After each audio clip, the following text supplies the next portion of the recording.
সঞ্জীব দা হচ্ছে চিত্তরঞ্জন মার্কেটের ব্যবসায়ী সমিতির সেক্রেটারি। সঞ্জীব দা কি বললো কথাটা আমার কানেও এসছে, কিন্তু আমার কানে কথাটা উল্টোভাবে এসছে। উল্টোভাবে বলা মানে প্রচার যে আছে বাজারে যে আমার ক্যাশ মিলে গেছে এবং এই ঘটনাটা সাজানো, অর্থাৎ টাকা চুরি গেছে, এই ঘটনাটা সাজানো।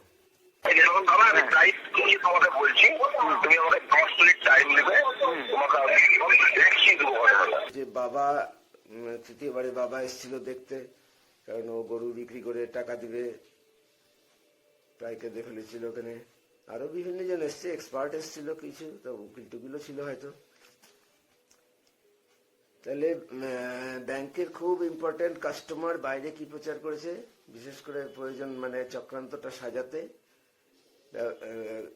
চিত্তরঞ্জন মার্কেটের ব্যবসায়ী সমিতির কাছে তারা খবরটা দিয়েছে যে এটা সাজানো ঘটনা। তাহলে ছেলেটা এই যে বললো, ও এত কনফিডেন্ট যে ও বললো, ন্যাচারালি ও তো জানে, আমি তো ওকে দেখিয়েছি, একমাত্র ওকেই দেখিয়েছিলাম বাইরের কারোর মধ্যে, বাড়ির মানে বাড়ির বাইরের কারোর মধ্যে। আর ব্যাংকে দেখিয়েছি অনেককে, ব্যাংক তো আমার কাছে দেখাতেই যাবে। এর বাইরে আমি শুধু ওকেই দেখিয়েছিলাম, কারণ আমি ওর সম্পর্কে আমি কনফার্ম, এবং ওকে আমি, ও খুব ভরসা করার মতো, খুবই অথেন্টিক পার্সন। তো ও দেখেছে নিজের চোখে, বলেই বলেছে যে 10 মিনিট সময় দেবো, আমি তোমাকে একদম কনফার্ম করে দেবো, প্রমাণ করে দেবো। চোরটাকে ডাকা হয়েছিল সেই দিন, যেদিন চুরির ঘটনা ঘটেছিল, সন্ধ্যাবেলা ডাকা হয়েছিল, ক্যাশকেট সেকশন থেকে ডেকেছিল। আর চোরের মালিক অর্থাৎ সেই খুব ইম্পর্টেন্ট কাস্টমারকে ডাকা হয়েছিল। আমার পরিষ্কার মনে আছে চোরটা সেদিন বেশ বুক পিটিয়ে বলেছিল, আমাকে কেউ কিছু করতে পারবে না, আমার অমুকে আছে, আমার তমুকে আছে। কয়েকজন রাজনৈতিক নেতার উদাহরণ দিয়েছিল। আলটিমেটলি দেখা গেল যে তাকে কেউ কিছু করতে পারলো না। আমাদের ব্যাংক চিফ ম্যানেজার, বিশাল ক্যাশকেট লোন ম্যানেজার এবং বাকি সবাই মিলে ব্যাংক তাকে তার কথা বা প্রতিজ্ঞা রাখতে সম্পূর্ণ সাহায্য করলো। আর সেদিন খুব ইম্পর্টেন্ট কাস্টমার যে লোকটি, যার কর্মচারী চোরটা, সে বলেছিল, দেখেন এখানকার ওই টোনেই আমি বলছি মোটামুটি, টাকা হারায় চুরি ফুরি যায়নি, দেখেন ব্যাংকেই কোথাও আছে রাখা। কথাটা আমার খুব গায়ে লেগেছিল, স্ট্রাইক করেছিল, মানে কারণ হচ্ছে ন্যাচারালি এটা আমার পক্ষে খুব অপমানজনক যে আমি তো আমার কাউন্টার থেকে তো টাকা চুরি গেছে বলে দেখা গেল, এবং সে বলছে যে টাকা চুরি যায়নি, এটা দেখেন ব্যাংকেই কোথাও টাকা রাখা আছে। তার মানে আমি টাকাটা লুকিয়ে রেখে বা কোনোভাবে সরিয়ে রেখে চুরির কথা বানাচ্ছি। এত কিছু জেনেও ব্যাংক তাদেরকে সাহায্য করলো, তাদের সমর্থন করলো, তাদের সঙ্গে চক্রান্তে লিপ্ত হলো। ব্যাংক শেষ অব্দি কিন্তু এই কথাটাই বলেছে, ব্যাংক থেকে এখানে তো মানে ইম্পর্টেন্ট কাস্টমার বাইরে কি খবর দিয়েছে তার অ্যাসোসিয়েশনকে, সেটা আমি জানালাম। সবাই তো আর স্টেট ব্যাংকের অ্যাসোসিয়েশন না, বা স্টেট ব্যাংকের সহকর্মীও না, ওদের তো অনেকে, বহু ব্যবসায়ীকে আমি বলেছি, বহু ব্যবসায়ীকে। 2001 থেকে 2013 সাল অব্দি টানা আমি মালদা ব্রাঞ্চে ছিলাম। তো আমার বহু পরিচিত লোক আছে, আমি লোকাল, একদমই লোকাল মালদাবাসী আর কি। তো প্রচুর চেনার লোক থাকবে স্টেট ব্যাংকে, যেখানে গেলে কোথায় কি হবে সেটা জানাই খুব মুশকিল ব্যাপার। সেখানে গেলে চেনা জানা লোক তো বটেই, অচেনা লোকও অ্যাপ্রোচ করে, বহু সাহায্য চায়। এবং যারা ওখানে ক্যাশ কাউন্টারে রেগুলার যেত তারাও জানে। আমি তো 1000 খানেকের ওপরে লোককে বলেছি সব মিলিয়ে, 1 বছর কাউকে ফুটেজ দেখাইনি, তারপর থেকে অনেককে দেখিয়েছি। এতজন জানা সত্ত্বেও কেউ একটা প্রতিবাদ করলো না, কিছু বললো না। তো বাজারে ওটাই খেয়ে নিল যে টাকাটা চুরি হয়নি, অন্য কোনোভাবে কিছু হয়েছে, সাজানো ঘটনা, এটা সম্পূর্ণ সাজানো ঘটনা। ব্যাংকও এই খবর দিয়েছে, একতরফা তো হতে পারে না। যেখানে চুরি হলো, এত বড় একটা সংস্থা স্টেট ব্যাংক অফ ইন্ডিয়া, সেখানে চুরি হলো, এটাতে কোনো খবর নাই। আর এটা ব্যাংক, আমি তো তখন বাড়িতে বসে গেছি, আলটিমেটলি অসুস্থ হয়ে, প্রচন্ড অসুস্থ হয়ে, এবং আমার সঙ্গে কারোর যোগাযোগ নেই। কার সঙ্গে যোগাযোগ রাখবো? কাউকে একটা ভরসা করতে পারবো, তবে তো তার সঙ্গে যোগাযোগ করবো আমি।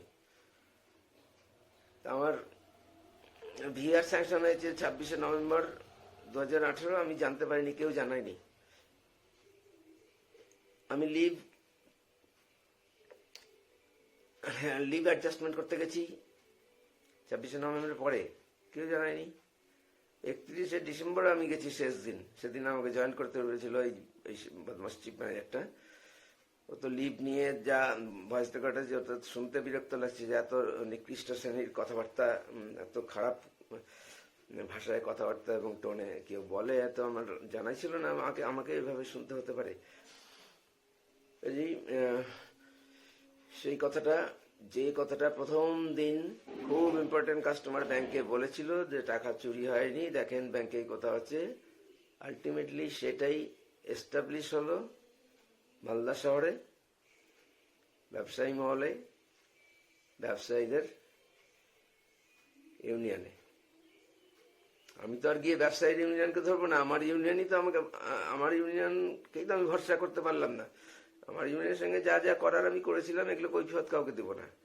ইউনিয়নের কথা বলতে আমি লজ্জাবোধ করছি, ইউনিয়নের কথা না বলতে গেলেই ভালো হয়, কিন্তু কেউ যদি ইউনিয়ন যদি বাধ্য করে, তাহলে আমিও ইউনিয়নের কথা অনেক কিছু বলবো এবং সবকিছু প্রমাণ দিয়ে, যেমন আমি সবকিছু বলছি।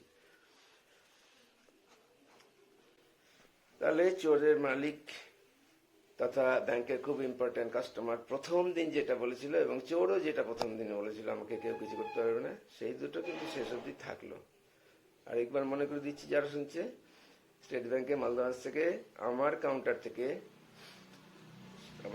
হচ্ছে হাই ভ্যালু কাউন্টার, সবচেয়ে বড় কাউন্টার, যেখানে পাশে মেশিন টেশিন ওই রুমের মধ্যে রাখা আছে, এবং বড় বড় নোট সব ওখানে যায়, 2 প্যাকেটের বেশি, তখন সবগুলোই ওখানে দিয়ে যেত।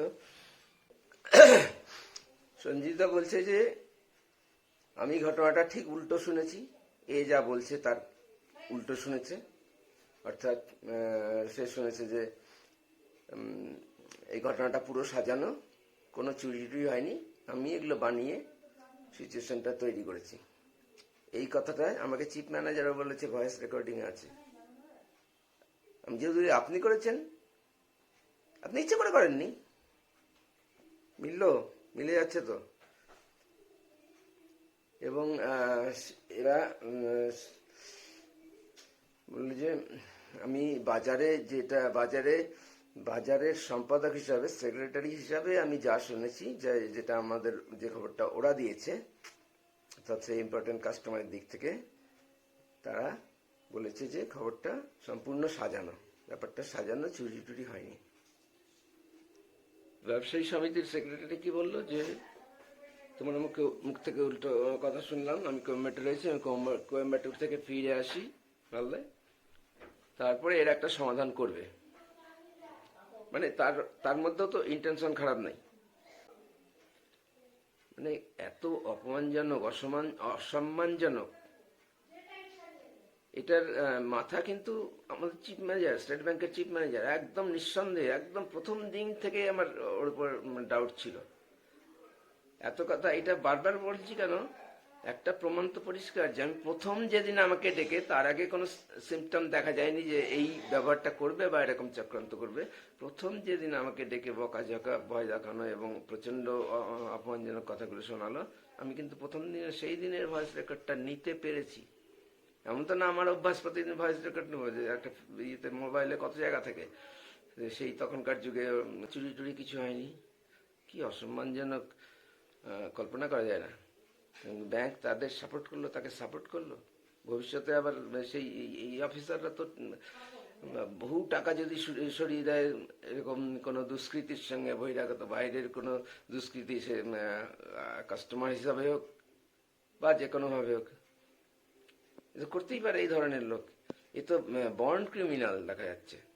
তা নাহলে বর্ন ক্রিমিনাল না হলে বিনা দোষে এইভাবে বাইরে থেকে এসে উড়ে এসে একদম চেঁচামেচি করে একজনের চাকরি খেয়ে নিল, এবং 40টা অফিসার স্টাফ সবাই একদম কনভিন্সড হলো, এত হিপনোটাইজড হয়ে গেল। এখনই প্রমাণটাকে সামনে নিয়ে আসতে চাইছি না, যেহেতু জড়িয়ে আছে, কিন্তু ও এখনই, ওরও কত সচেতন স্টেট ব্যাংকের ইমেজ সম্পর্কে, যে এখনই প্রমাণটা ও বাইরে প্রকাশ করতে চাচ্ছে না, আনতে চাচ্ছে না সামনে, কারণ স্টেট ব্যাংক জড়িয়ে আছে। আমি এত 4.5 বছর পর যেটা আমাকে সিদ্ধান্ত নিল, আমি তো ব্যাংকের স্টাফ বলেই তো এভাবে আমি এতভাবে চেষ্টা করলাম যে এগুলো প্রকাশ না করে যাতে আমি সমাধানটা পেয়ে যাই। একটা জিনিস বুঝতে পারছি যে আমাকে এই প্রমাণটা আলটিমেট আমাকে সামনে আনতেই হবে। হ্যাঁ, দেখো ব্যাংক থেকে না করলে তো আমি করতেই হবে আমাকে। না, কি করবো, আমি ফ্রন্টলাইনে থাকবো না। আমি যখনই জয়ন্ত কুণ্ডু বা এই লেভেলে যাবো, হ্যাঁ, জয়ন্ত কুণ্ডু লেভেলে এখন যাইনি, আমি যখনই যাবো জয়ন্ত কুণ্ডু উচ্চস্তর লেভেলে যাবো, তখন কিন্তু আমাকে ঘটনাটা দেখাতেই হবে। কারণ জিনিসটা ওরা ভুলভাবে রিপ্রেজেন্ট করছে আমাকে।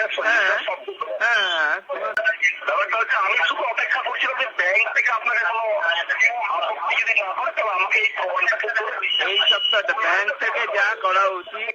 ব্যাংক থেকে আপত্তি না করলে ও টাকাটা ফিরে যেত। ব্যাংক থেকে আপত্তি কি? ব্যাংক বলেছে চুরি টুরি কিছু হয়নি, একই কথা বলেছে কাস্টমার যা বলেছে, এবং কাস্টমার প্রথম দিন এসে 14 জন যেটা বলেছিল সেটাই, ওই কথাটাই স্ট্যান্ড করে গেল। ছি, স্টেট ব্যাংক অফ ইন্ডিয়া এটা আমি একটা জিনিস ক্লিয়ার হয়ে গেল যে আমাকে এই যেটা এতদিন আমি গোপন রেখেছিলাম সেটা আমাকে ওপেন করতে হবে। যে মানে আমাদের কাছে যে প্রুফ আছে সেই প্রুফটা এবার ওপেন করতে হবে। এটা একদমই গোপনে ছিল। এবার আমি সঞ্জীবটাকে আমি কালকে বলছিলাম ঠিক আমি এই উল্টোটা শুনেছি, আমি ঘটনাটা আমি আপনার সাথে দেখা হবে আজকালের মধ্যে দেখা হবে, ঠিক আছে? বুঝতে পেরেছি, সেই জন্যই সবাই চুপ করে গেছে। উল্টো ঘটনাটা ওরা প্রচার করে দিয়েছে আর কি। উল্টো ঘটনাটা টোটাল উল্টোটা বলছে সঞ্জীব। বক্তব্য হচ্ছে তুমি যা বলছেন সেটা যদি সত্যি হয় তাহলে আমার কাছে যেটা আছে তাহলে সেটা পুরো মিথ্যা। আর ওদেরটা যদি সত্যি হয় তাহলে তোমার কথাটা পুরো মিথ্যা। একদম ঠিক। দুই রকম কথা শুনেছে, তো একটা সত্যি হবে, দুটোই তো সত্যি হতে পারে না। ব্যাংকের স্টাফ ওরা ব্যাংকের সঙ্গে আলোচনা, ফাইনাল ডিসিশন ব্যাংকের সঙ্গে কথা বলে বা ব্যাংকের মত নিয়েই করেছে যে এটা চুরি বলবে না, এটাকে এইভাবে প্রতিষ্ঠা করবে যে চুরি টুরি কিছু হয়নি। ব্যাংক থেকে কেউ অন্যরকম কিছু বলবে না। আশ্চর্য, সবার মান হিউম্যানিটি গুলো নিংড়ে বের করে নিল এই চিফ ম্যানেজার। আপনাকে সত্যি মিথ্যা এখন ডিসিশন নিতে হবে না। আপনি আমাকে বহুদিন বলেছেন আপনার সঙ্গে সম্পর্ক, আপনি মালদা ফিরে আসেন, আমি আপনাকে সমস্ত দেখাচ্ছি।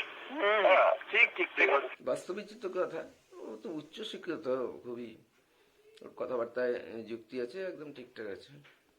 তবে, আমি আর ওর সঙ্গে পরবর্তীকালে আরেকটা করেছি, সেটা আরেকটা খবর তো আছে আরেক দিকের।